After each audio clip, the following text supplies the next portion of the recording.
Pisang. Ini dibeli. Halal. Kalau saya beli ini 100% saya punya. Apakah setelah 100% saya punya semua saya makan? Hah? Apakah semua saya makan? Tidak. Apanya yang saya buang? Kulitnya. Buang. Buang. Inilah zakat. Kalau ada orang bekerja tidak mengeluarkan zakatnya, maka sama dia makan ini buah dia beli dengan kulit-kulitnya. Kalau kulit pisang masih lembut, kulit durian.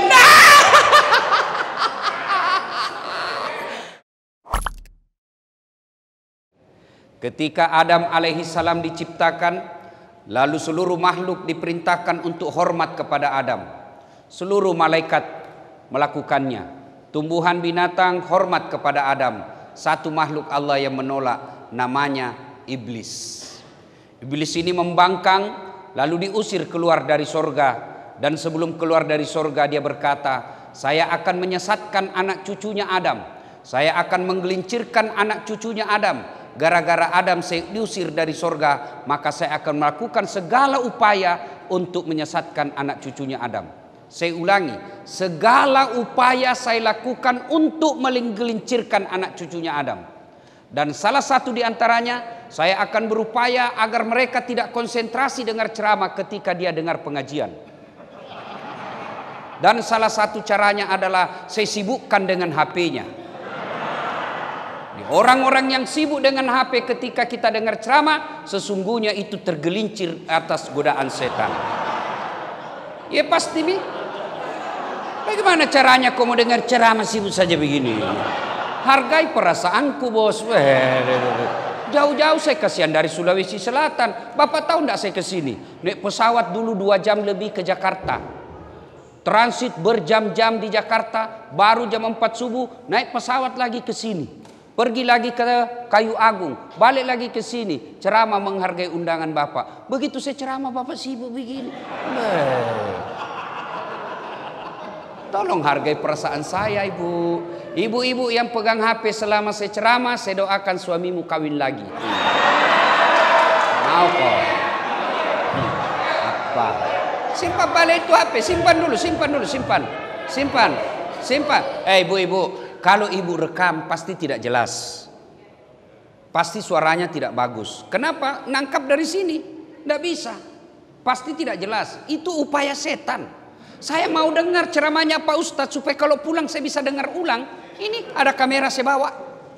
Suaranya jernih, gambarnya bagus. Tinggal bagaimana caranya? Ibu buka di YouTube, tulis Dasat Latif PLN Palembang.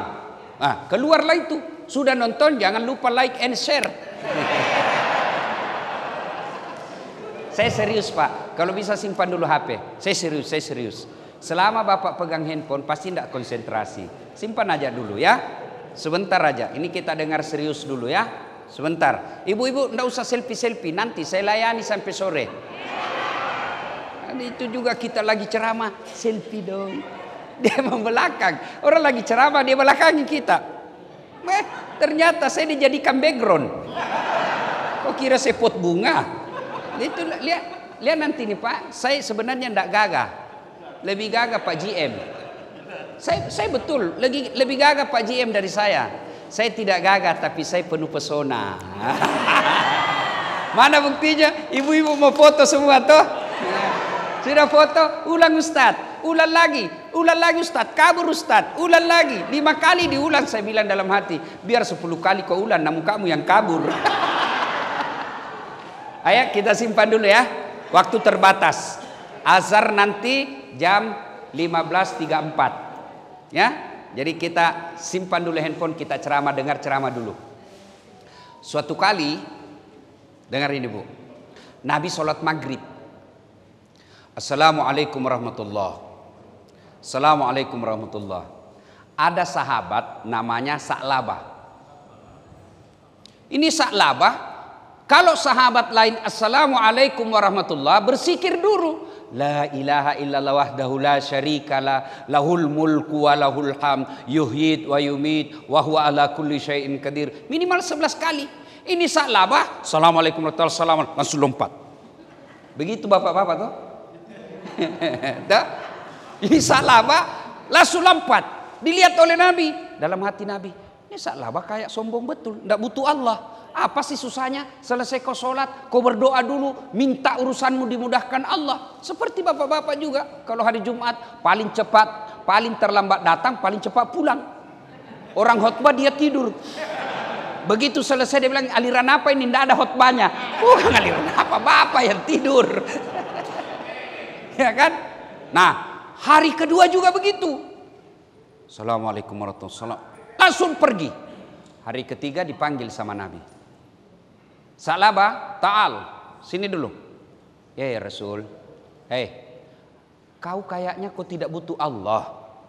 Sahabat yang lain selesai sholat berzikir, kamu lantas jalan, pergi lagi. Ada juga itu teman-teman kita biasa yang berpedoman dan berpegang tidak boleh zikir bersama, tidak boleh doa bersama. Ada toh? Saya setuju pendapat Bapak. Tapi kalau begitu pendapat Bapak, sebaiknya jangan duduk saf paling depan. Kenapa? Karena Bapak melanggar adab-adab sholat jamaah. Dia kan umumnya begitu. Assalamualaikum warahmatullahi wabarakatuh. Kau langkah-langkai orang lagi berzikir, bos. Puncak dari semua ilmu itu adab. Bayangkan kalau ada Pak GM, ada ketua majelis ulama, ada tamu dari kantor sebelah, Bapak salam langsung langkah-langkai. Di mana adabmu? Padahal Nabi diutus ke muka bumi ini bukan sekedar mencerdaskan kehidupan bangsa, tapi apa? Liutammimal makarimal akhlak, memperbaiki akhlak manusia. Dan akhlak itu, kalau Bapak memuliakan orang yang berzikir, Bapak tidak mau mengganggu orang yang berzikir, lalu mengambil saf paling belakang, itu akhlak yang mulia. Kalau tidak mau berdoa bersama silakan, tapi jangan mengganggu orang yang lagi zikir bareng-bareng. Ini kan banyak orang sekarang baru belajar agama, dia selama ini preman. Tobat, baru 3 bulan tobat, langsung semua kafir. Kayak dia saja panitia hari kiamat. Nah, sudah. Sini. Apa sih susahnya selesai kau sholat, kau berdoa dulu. Akhirnya Sa'labah berterus terang. Ya Rasulullah, sebenarnya sudah lama saya mau curhat ini, cuma saya malu-malu. Kenapa kau Sa'labah? Begini ya Rasul, saya ini kan orang miskin kasihan. 1 sarungku. Kalau saya lama berdoa, habis waktu maghrib, ini istri saya ngantri. Dia lagi nunggu ini pakai ini sarung. Kalau saya lama berdoa, habis waktu maghrib, istri saya menunggu. Maka saya langsung lompat pulang, giliran pakai sarung. Ya Rasulullah, karena terlanjur ditanya, doakanlah saya kaya ya Rasul. Kalau saya kaya kan enak ya Rasul. Sudah bagus sarungku, sudah banyak sarung, saya bisa lama-lama berzikir.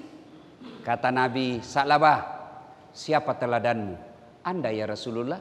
Kau lihat banyak barang-barangku? Tidak ya Rasul. Sudahlah, kau pulang dulu, pikir-pikir. Pulang, pikir-pikir. Besok datang. Ya Rasulullah, saya sudah pikir baik-baik. Memang enak miskin, tapi lebih enak kalau kita kaya ya Rasul. Jadi kau mau kaya? Iya ya Rasul. Sudah pikir baik-baik? Iya ya Rasul. Kalau saya sudah kaya, saya bisa sedekah. Kalau saya sudah kaya, saya bisa bantu orang. Kalau saya sudah kaya, saya bisa lama berzikir. Baiklah kalau begitu Sa'labah. Oke? Saya kasih kau kambing, perempuan, betina, hamil, tidak ada suaminya. Kambing ibu, namanya kambing. Kalau hamil tidak ada suaminya, binatang. Tapi sekarang banyak juga perempuan mau dengan kambing.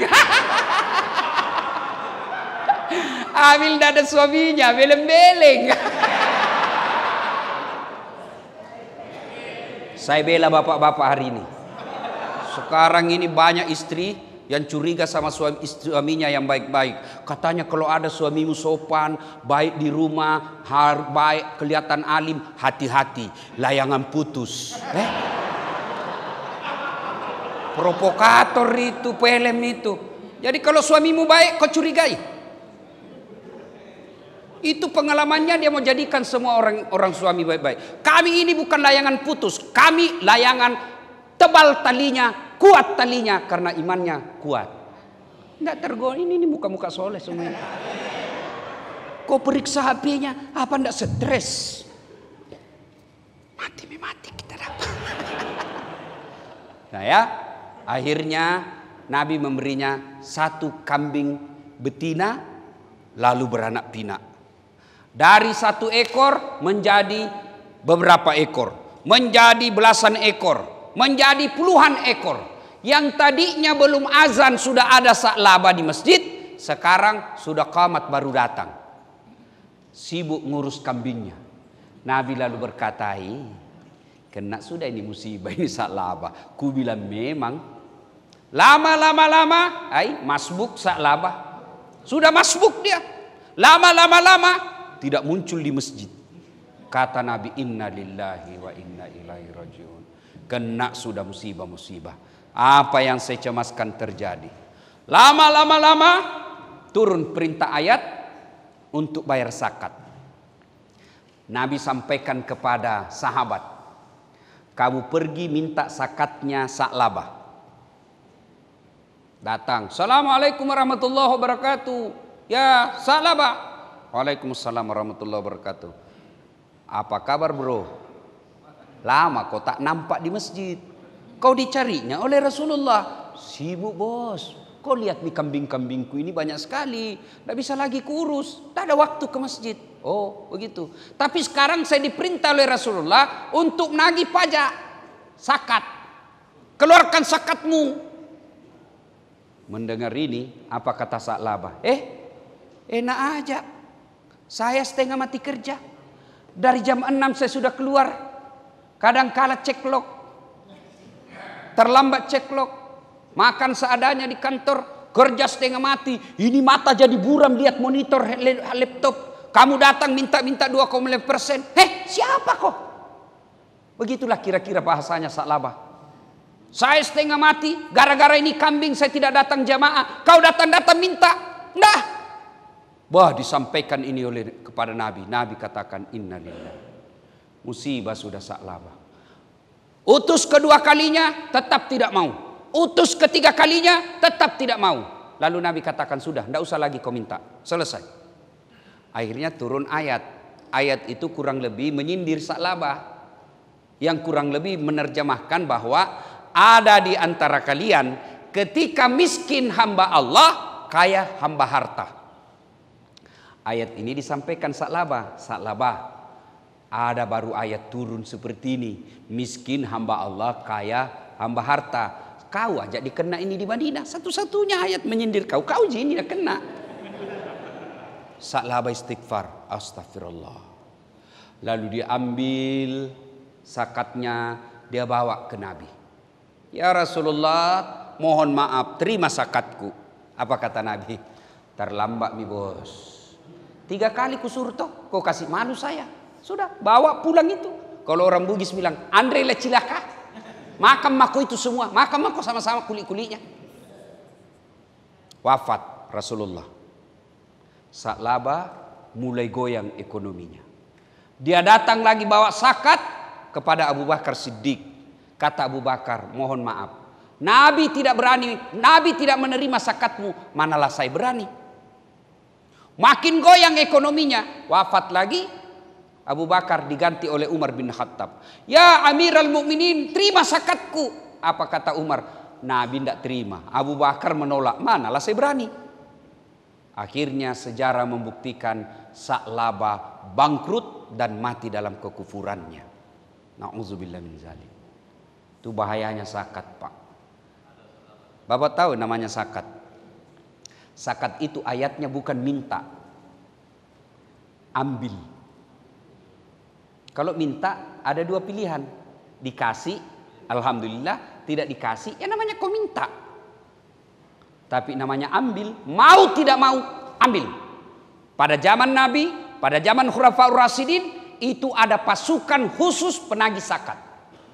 Kenapa? Bukan kau yang punya. Kamu memang kerja di PLN dari pagi sampai sore, kadang-kala lembur. Tapi ingat, ada haknya orang miskin di dalam hartamu itu. Berapa? Cuman 2,5%, tidak cukup 3. Kata Kata Allah, ambil deh 97,5, ambil semuanya. 2,5% kasih fakir miskin yang tadi beasiswa. Dan itulah yang kau miliki. Yang deposito, mobil, rumah, belum tentu bapak punya. Nih ibu-ibu nih, yang banyak emasnya, tidak dikeluarkan zakatnya. Hati-hati kau ibu, pakai behel. Bingkai kacamatanya emas, semua cincin berlian. Ibu meninggal, siapa yang pakai? Siapa yang pakai? Anak pret, istri kedua. Daripada diambil istri kedua, ibu sudah menderita di blender dikubur. Suami diranjang menikmati dengan istri barunya memakai gelangmu. Lebih baik sedekahkan. Demi Allah, kata Nabi, 3 aja itu hartamu. Lain dari itu bukan kau punya. 3 aja harta yang kita miliki. 1 yang habis ibu makan, itulah kita punya. 2 yang hancur kita pakai. 3 yang telah kita sedekahkan jalan agama Allah. Lain dari itu bukan ibu punya. GM punya mobil dinas, pensiun, bukan kau punya, bos, kasih kembali. Kan ada namanya di dom, Ustadz. Hati-hati, di neraka bisa bertanggung jawab. Apalagi kalau diakal-akali. Oh, disuruh pikul nanti itu Pak. Lewat security, ternyata bapak yang ngambil. Alhamdulillah, terima kasih kepada Kapolri. Sekarang satpam dan security bajunya mirip polisi. Tapi polisi keberatan. Diuntungkan hanya satpam dan security. Mereka dikira polisi, kami dikira satpam.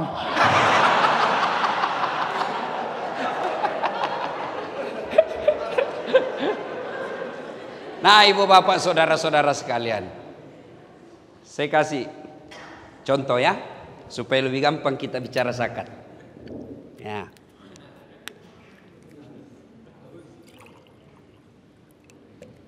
Yang namanya 2,5%. Ini halal atau haram? Bersih, suci, halal. Inilah gajinya bapak sebulan. Yang bekerja dan wajib negara memberi gaji. Halal. Ini. Tapi di sini ada haknya orang 2,5%. Yang kalau tidak dikeluarkan, maka dia mengotori seluruh harta yang halal tadi. 2,5% mengotori yang 97,5% jadi kotor ketika tidak dikeluarin. Nah, ini halal. Tapi karena tidak bayar zakat yang 2,5%, bapak celupkan jari-jari di kloset. Tahu toilet ibu? Kan ada air-airnya di situ kan? Nggak usah yang ada kuning-kuningnya. Bersihkan dulu yang kuning itu. Kira-kira ibu mau ndak ambil 1 tetes yang sudah sudah ndak ada kuning, celupin. Ibu ambil 1 tetes saja dari situ, masukin di sini. Ibu mau minum? Bapak mau minum? Mau?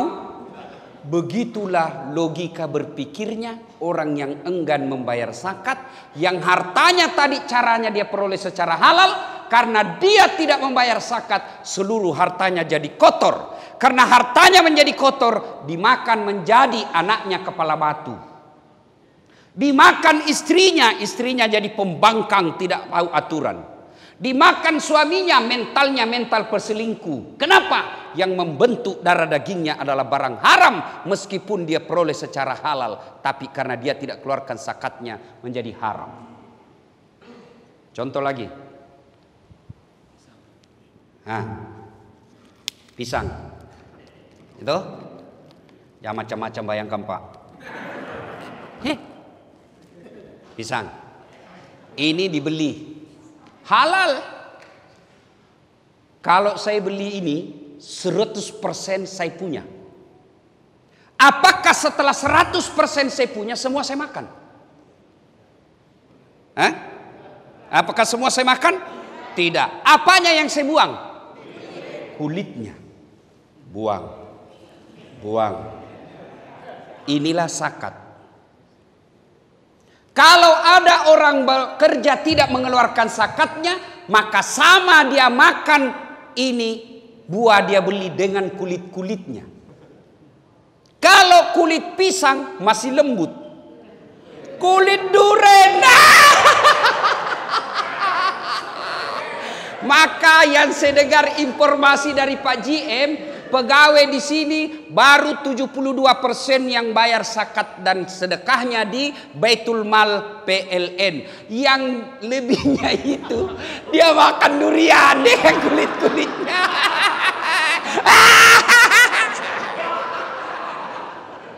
Contoh ketiga. Hah? Nih ibu-ibu nih. Contoh ketiga. Beli kain. Berapa meter satu baju? Kalau baju saya 1,5 meter baju. Apakah 1,5 meter itu semua saya pakai? Tidak. Saya punya dong. Saya jahit saja, tidak ada saya buang. Cantik? Enggak. Maka ada bagian-bagian saya gunting untuk bikin cantik saya punya baju. Yang dibuang bagian itulah adalah zakatnya, membersihkan dan mempercantik baju saya. Bayangkan jeleknya baju saya ketika saya beli 2 meter langsung jahit, tidak ada gunting-guntingnya. Begitulah perumpamaan orang yang tidak mau membayar zakat. Ini kan harta saya. Contohnya itu Salaba tadi. Saya setengah mati kerja, gara-gara ini kambing saya tidak ke masjid. Kau datang enak-enak, siapa kau cowok? Kira-kira begitu bahasanya orang PLN. Saya setengah mati kerja, masa kau datang minta-minta? Ustaz, nanti ini yayasan salah gunakan, bukan tanggung jawabmu. Yang penting kau keluarkan. Dan orang yang menyalahgunakan zakat, hati-hati bos. Hati-hati.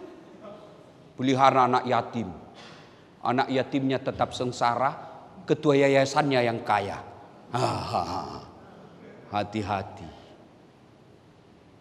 Maka zakat itu sangat diperhatikan.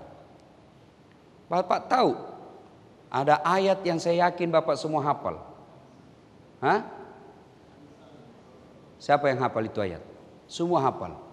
Al-Ma'un, pendusta agama. Satu di antaranya yang enggan membayar zakat. Hati-hati. Maka ibu-ibu, istri yang baik, begitu terima honor suami, langsung keluarkan 2,5%. Bagaimana kalau harta kita rumah, Ustadz? Kalau harta rumah itu hanya ditinggali. Rumah itu menjadi rumah tinggal dan tidak menghasilkan, tidak berproduksi, tidak menghasilkan, maka dia hanya sekali dibayarkan seumur rumah itu. Berapa dikeluarkan Ustadz? 2,5%. Berapa harga rumahnya? Senilai dengan 85 gram emas. Jadi kalau ada emas 85 gram, harta yang kita miliki senilai 85 gram, ibu 1 gram berkarang berapa? Anggaplah 1 juta. Berarti kalau Bapak punya harta 85 juta dan sudah dia kuasai selama 1 tahun, maka wajib dikeluarkan 2,5%. Itu zakat harta. Tapi yang Bapak keluarkan setiap bulan namanya zakat profesi. Sudah? Jadi kalau ibu ibu yang baik, Pak, ini ada honormu 10 juta. Sudah. Keluarkan 2,5%. Kalau 1 juta 2,5% berapa Pak? Berapa? 25.000. 1 juta. 10 juta berapa? Berapa? 250.000. Mulai goyang itu Pak. Ya? 100 juta? Berapa? Berapa? 2.500.000. Bapak mulai tambah cemas. Kalau tadi 25.000, setan belum mempan goda Bapak karena 25.000 Pak pembeli pulsa. Sebentar. Tapi kalau sudah 2.500.000, Bapak mikir, ini bisa jadi HP baru ini. masuk setan. Maka keluarkan zakat. Motivasi kedua, soal pentingnya mengeluarkan zakat, sedekah. Itu tadi zakat, sedekah. Suatu kali Nabi didatangi fakir miskin. Assalamualaikum warahmatullahi wabarakatuh ya Rasulullah. Nabi katakan, Fatimah buka. Buka. Waalaikumsalam warahmatullahi wabarakatuh. Ini salamnya orang Islam. Jadi bapak jangan ringkas-ringkas salam. Kecuali SMS. Kalau SMS bapak ringkas ya namanya SMS. Tahu SMS? Pesan singkat. Namanya ya jadi disingkat lah. Ada juga itu baru belajar agama 2 bulan. Oh enggak boleh. Haram. Selama bapak tulis dengan niat bahwa itu salam. Assalamualaikum warahmatullahi wabarakatuh. Namanya SMS yang tidak boleh kalau kau ucapkan. Tidak boleh ringkas-ringkas. Samlek. Apa samlek? Assalamualaikum. Enggak boleh itu. Ustadz, aswabar. Apa swabar? Assalamualaikum warahmatullahi wabarakatuh. Tidak boleh. Kalau SMS namanya pesan singkat. Jadi salamnya kita jangan singkat. Bapak tahu enggak ketika ke Madinah Nabi? Ibu-ibu tahu ketika ke Madinah. Begitu sampai di Madinah diusir dari Mekah beliau hijrah. Perintah pertama kata Nabi apa? Ubsus salam. Tebarkan salam. Baik salam secara lisan maupun salam dalam arti menjadi rahmatan lil alamin. Jadi kalau ibu salam sama suami, Assalamualaikum warahmatullahi wabarakatuh. Gimana kabar bang? Ya. Tapi kalau sama suaminya, Waalaikum. Di mana kau? Di kantor. Bohong. Coba video call. Kayak kita saja tahanan. Ya ketawa, saya serius ini. Ada juga itu. Bapak juga kalau telepon di sini. Ayo, salam. Mana ibu? Rumah. Kayak menginterogasi. Sekalinya sama sekretarisnya Pak GM bagus betul salamnya. Assalamualaikum. Waalaikumsalam. Jadi salamnya orang Islam, Assalamualaikum warahmatullahi wabarakatuh. 3 itu doa di dalam Pak. Assalamualaikum, semoga Anda selamat. Selamatnya bukan cuma siang. Selamatnya bukan cuma malam. Selamat selamanya. Kalau Bapak doakan orang selamat, jangan cuma malam. Apa artinya selamat malam? Berarti Bapak doakan saya sengsara pagi. Assalamualaikum, semoga Bapak selamat. Warahmatullahi, rahmat Allah menyertaimu. Kasih sayang Allah menyertaimu. Wabarakatuh, berkah Allah menyertaimu. Apa itu berkah? Hartanya sedikit tapi selalu fisabilillah. Itu namanya berkah. Cuma biasanya kita orang baik-baik salam, Assalamualaikum warahmatullahi wabarakatuh. Kita cuma salam. Ulama salam baik-baik, lengkap, tidak dihargai. Burung beo, Assalamualaikum, Assalamualaikum. 15 juta harganya Pak. Ini ulama khotbah 30 menit, bagus lagi ayatnya, 150.000. Pelan-pelan juga bos. Nah, Nabi lalu berkata, Fatimah buka. Buka. Ya Rasulullah, saya sudah lapar sekali nih kasihan. Sudah beberapa kali saya tidak ketemu roti dan makanan lainnya. Adakah bisa dimakan di rumah ya Rasul? Kata Rasulullah, maafkan saya. Saya pun dalam posisi lagi tidak ada makanan di rumah. Saya juga lagi tidak ada duit. Saya miliki. Fatimah, tolong berikan orang ini jubah saya. Tahu jubah ibu? Tahu jubah? Itu orang Arab kalau pakai baju, baju dulu kan di dalam, baru di luarnya ada, ya kan? Itu namanya jubah, kebalikannya baju, ya kan? Jubah, baju, nah ya, itu kebalikannya Superman. Kalau Superman, celana dalamnya di luar. Kalau Dasat Latif, celana dalamnya di dalam. Bayangkan kalau saya ceramah celana dalam saya di luar Pak. Apa ndak orang bilang sudah gila itu ustaz, lama sudah kasihan sakit itu, ya kan? Nah, jubah. Lalu Nabi memberinya jubah. Hanya ini yang saya bisa berikan kepadamu.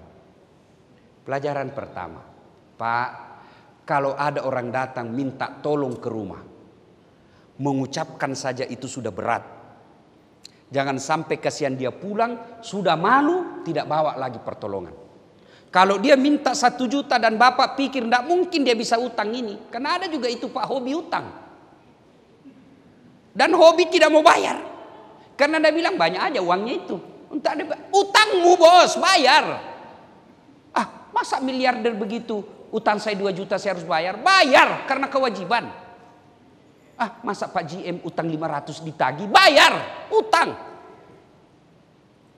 Ada orang hobi begitu. Maka ketika orang datang ke rumah dan kita yakin dia tidak bisa bantu, tidak bisa bayar itu kalau dikasih utang 10 juta, paling tidak jangan permalukan dia. Hargai, ya sudah, saya seperti itu. Datang saya lihat, tak mungkin dia bisa bayar ini, tidak masuk di akal. Maka, Dek, saya tidak bisa kebantu, tapi ini saya kasih. Kalau misalnya utang Ustadz 2 juta, saya lihat-lihat, waduh agak berat juga saya kasih. Sudah, supaya dia tidak malu pulang, saya kasih kau 250 ribu, tidak usah utang, ini hadiah dari saya. Supaya dia pulang tidak kecewa. Ibu-ibu juga begitu. Kalau ada orang datang mengutang, ibu tidak punya duit, kasihlah kue. Kasihkah baju, kasihkah kudung, yang penting ada kita kasih. Ibu-ibu kan rajin sedekah sama tetangganya. Nak, ada itu kue di kulkas, bawakan tante di sebelah daripada basi. Nanti mau basi baru diingat Pak Ustadz. Nah, Nabi begitu, tidak bisa memberi makanan dan duit, maka Nabi memberinya ini. Nah, yang menerima jubah itu lalu dia ke pasar. Dia ke pasar dan teriak-teriak, "Ayuhan nas, wahai manusia, nih saya punya jubahnya Nabi, saya jual. Siapa yang mau memilikinya, saya jual." Kira-kira kalau pada saat sekarang Pak, ini ada rambutnya Nabi, ini ada bajunya Nabi, saya lelang, miliaran pun, triliunan pun barangkali ada yang mau beli. Pada zaman itu sahabat pun mendengar, salah satu adalah penduduk Madinah yang gangguan matanya, gangguan penglihatannya. Lalu dia bilang ke budaknya, bukan pembantu. Ibu, beda pembantu dengan budak. Kalau pembantu itu Bu digaji tiap bulan, dan kalau tuan rumahnya cerewet dia punya hak berhenti. Berhenti, saya cerewet sekali soal istrinya itu. Nggak ada tenang lihat kita kalau duduk-duduk, maunya kita kerja terus. Punya hak berhenti. Budak hak milik, sama handphone, mau dibanting, mau dijual, mau diapa, hak milik. Budak itu hak milik. Lalu orang yang gangguan matanya ini berkata kepada budaknya, "Kalau kau berhasil belikan saya itu, saya bebaskan kau, saya merdekakan kamu." Dia ke pasar dan alhamdulillah berhasil membeli baju itu, jubah itu, lalu dibawa ke tuannya. "Tuan, alhamdulillah saya berhasil membelinya. Saya merdekakan kamu. Sekarang kau bukan budak saya." Lalu yang gangguan matanya diambil jubahnya Rasulullah, dia selawat sebanyak-banyaknya, dia berdoa kepada Allah, dengan izin Allah dia gosok-gosok terus dengan jubahnya Rasulullah, dengan izin Allah bagus penglihatannya, sembuh. Lalu setelah sembuh dia gembira. Dia datang kembali ke rumah Rasulullah. "Ya Rasulullah, mata saya sudah sembuh. Berkat izin Allah saya gosok dengan baju ini, saya kembalikan baju ini." Akhirnya baju itu kembali dimiliki Rasulullah. Lalu Rasulullah memanggil anaknya Fatimah, "Anakku, sini kau lihat. Ini hebatnya sedekah. Coba kau lihat ini sedekah. Dia kembali lagi ke saya. Tapi sebelumnya dia memanfaat sedekah ini kepada orang. 1, dia mengenyangkan perut kosong tadi. 2, dia memerdekakan budak. 3, menyembuhkan orang sakit. Hebatnya yang keempat, dia kembali kepada pemiliknya." Demi Allah, sedekah yang Bapak keluarkan bukan untuk yang Bapak kasih. Ibu bersedekah kepada tadi anak sekolah ini, bukan ibu kasih ke dia, tapi apa? Ibu pada hakikatnya mengembalikan harta itu ke dirinya, sepemberi. Karena dalam Al-Quran Allah jelaskan, kau belanjakan hartamu di jalan agama Allah, 1 biji ibaratnya kau tanam, menumbuhkan 7 bulir. 7 bulir itu setiap bulirnya mengandung 100 biji. Artinya 1 sedekah Allah ganti 700 kebaikan. Saya banyak sekali pengalaman soal sedekah Pak. Cuma tidak enak dicerita. Apalagi nanti kalau tayang, nanti kita dibilang ria. Percaya, Allah pasti ganti. Ibu-ibu, saya tanya ibu. Ibu, ada ibu pernah lihat orang bangkrut gara-gara rajin sedekah? Ada? Tidak ada. Ada orang tidak senang sama dermawan? Saya tanya bapak-bapak, senang GM yang dermawan atau pelit? Hah? Senang istri GM yang pelit atau dermawan? Dermawan. Ibu-ibu senang menantu yang pelit atau dermawan? Senang tetangga yang pelit atau dermawan? Tidak ada orang suka orang pelit ya? Bahkan orang pelit sekalipun tidak suka sama orang pelit. Begitu jeleknya itu sifat pelit. Jako ke rumahnya pelit, dia juga pelit, beleng-beleng. Ya, ayo sedekah. Saudaraku, bersedekahlah. Bu-ibu, banyak faedah sedekah. Selain kembali ke kita, juga sesungguhnya tolak bala. Kalau ibu khawatir suaminya diganggu perempuan lain, ndak usah periksa HP-nya. Semakin ibu periksa HP, semakin cerdas dia. Benar. Ibu periksa, ambil aja. Ternyata ada HP-nya yang lain disembunyi. Sudahlah. Ibu mau awasi suaminya. Mana bisa ibu menjaga suami 24 jam? Tapi kalau Allah yang jaga suaminya ibu, biar perempuan mana yang goda tidak akan tergoda. Bagaimana caranya Ustaz? Salah satu di antara tolak bala itu kata Nabi, as-sadaqatu, bersedekahlah. Gimana maksudnya Ustaz? Kalau ibu mulai curiga, suamiku selama jadi pegawai PLN 3 tahun belakangan ini tidak pernah dia pakai parfum. Kok sekarang biar pengharum ruangan dia pakai juga semprot di badannya. Mencurigakan sudah itu bu. Selama ini tidak pernah setrika bajunya. Apapun dia tidak setrika. Sekarang baju dalamnya pun mau disetrika. Selama ini rambutnya acak-acakan. Sekarang pakai pomade. Ada sungainya di sini. Mencurigakan itu. Apalagi kalau terima WhatsApp dalam kamar mandi. Sudah. Ibu kalau sudah mencurigakan begitu, tidak usah curhat sama tetangga. Pasti bocor. Tidak usah curhat di medsos. Tak kusangka kau begitu. Pret. Daripada curhat di medsos, ibu curhat kepada Allah. Ibu datang kepada Allah dalam salat hajat. Ya Allah, zat yang membolak-balikkan rasa cinta dalam hati suamiku. Tidak mungkin aku bisa menjaga cintanya. Balikkan perasaan cintanya kepadaku. Buat dia sengsara hidupnya kalau dia tidak lihat saya 1 hari. Begitu lagi ngetik sengsara hatinya. Halo sayang. Ya Allah, ini ada duitku 1 juta. Saya tolak bala, saya bawa ke anak yatim piatu. Tolak bala, mudah-mudahan 1 juta itu suamiku terhindar dari wanita jahat. Bismillah. Coba ibu amalkan. Yang jadi masalah kalau suaminya juga bangun sholat tengah malam.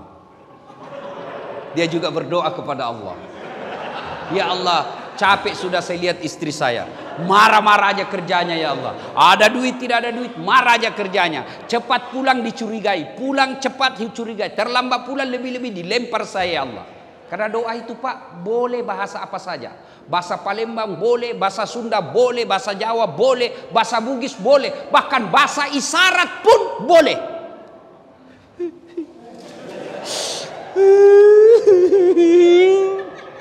Bahasa isyarat lagi sengsara hatinya. Sudah. Ya Allah, ada duitku 1 juta. Saya tolak bala. Mudah-mudahan 1 juta ini istriku ikhlas saya kawin lagi. Bingung malaikat, yang mana aku kabulkan? Ayo sedekah. Ibu-ibu, kemana-mana dokter belum sembuh, memang bukan dokter yang menyembuhkan kita. Bapak-bapak, kemana-mana dokter tidak sembuh-sembuh, bahkan dokter apa ya, memang bukan dokter sembuhkan kita. Dan saya Pak GM, sepanjang hidup saya belum pernah ketemu dokter yang hebat. Kenapa? Begitu saya ke dokter Pak, saya juga yang kasih tahu penyakitku. Yang hebat itu baru dia lihat, dia sudah tahu penyakit saya. Itu hebat itu. Ini kan tidak. Assalamualaikum dok. Waalaikumsalam. Ustaz masuki. Kenapa Ki Pak Ustadz? Ini dok, sudah 2 hari mencret. Kenapa bisa Pak Ustadz? Dalam hatiku ya urusanmu kakak dokter. Masa saya lagi kau tanya?